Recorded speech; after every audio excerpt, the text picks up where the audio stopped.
Hello viewers, welcome back to my channel. మన వైజాగ్ పెద్ద వాల్టైర్లో కొలువై ఉన్న శ్రీ కరకచెట్టు పూలమాంబ అమ్మవారిని శ్రావణ మాసంలో ఒక్కొక్క శుక్రవారం నాడు ఒక్కో విధంగా అలంకరిస్తున్నారు. సో ఈ శుక్రవారం వచ్చేసరికి మన మూడో శుక్రవారంలో శాకంబరి దేవిగా అలంకరించారు. సో ఆ శాకంబరి దేవిగా అమ్మవారు ఎలా ఉన్నారు, దాని విశిష్టత తెలుసుకోబోతున్నాం. So without any let's get in to the video.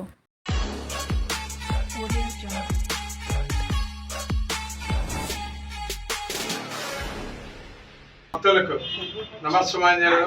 నలవంతేరు గ్రామంలో వేయించేసినటువంటి శ్రీ కరకచెట్టు పూలమాంబ అమ్మవారి దేవస్థానంలో ప్రతి సంవత్సరాలకే శ్రావణ మాస సందర్భంగా మొదటి వారం పసుపు కొమ్మల అలంకారం చేసాం శుక్రవారం నాడు. అలాగే రెండవ శుక్రవారం గాజుల అలంకారం, మూడవ శుక్రవారం శాకంబరి అమ్మవారు ఈ రోజుని ఈ యొక్క అలంకారం చేయడం జరిగింది. రేపు నాలుగో వారం ఫ్రూట్స్తోని అలంకారం చేయడం జరుగుతుంది. ఈ 4 వారాలు కూడా అనేక మంది జిల్లాల నుంచి భక్తులు వచ్చి అమ్మవారిని దర్శించుకుని పూజలు చేసుకుని స్వీకరించి ఎంతో తృప్తిగా వెళ్ళడం జరిగింది. అంచేత ఈ శ్రావణ మాసం అలాగే దసరాలో కూడా ప్రత్యేకమైన పూజల అభిషేకాలు కూడా ఇలాగే జరుగుతుంటాయి. అంచేత అందరూ వచ్చి అమ్మవారిని దర్శించుకుని తీర్థ ప్రసాదం స్వీకరించి ఆరోగ్యాలతో తొలతోగవలసిందిగా కోరుతూ దేవి కరుణ స్వరూపిణిగా భావించబడుతుంది.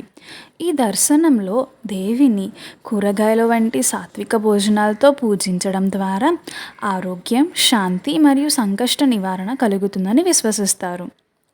శాకంబరి దేవి కరుణానిధి. ఆమె పూజ వల్ల జీవనంలో శ్రేయస్సు, సంక్షేమం మరియు ఆధ్యాత్మిక వృద్ధి కలుగుతాయని భక్తులు నమ్ముతారు. అంతేకాకుండా మనం అమ్మవారిని శాకంబరి దేవిలో దర్శించుకున్నప్పుడు, పూజించేటప్పుడు ఆధ్యాత్మిక ఎదుగుదలకు కూడా ఇది సహాయపడుతుందని నమ్ముతూ ఉంటారు భక్తులు.